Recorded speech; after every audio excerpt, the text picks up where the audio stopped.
This is the elevator 24B Østergade, in Copenhagen, Denmark. This is a small 2-speed center open door KONE EcoDisc.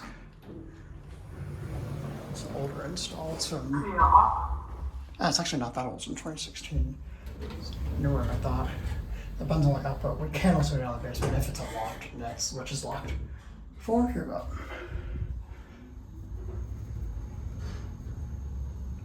I guess the last is call locked.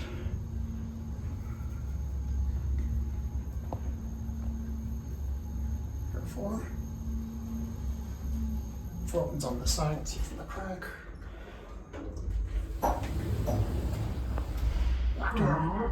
Back down U-guard. There's a student and a U-guard in this building. City elevator maintains it. The keypad actually has KONE on it. It's a basic stainless steel cab. I'm guessing it's on an MX machine, not an NMX.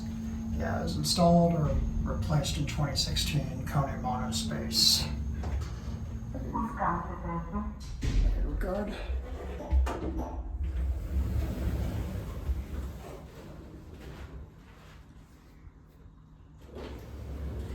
Something about loving. If you can translate it, really tell me what it says, or else it's gonna be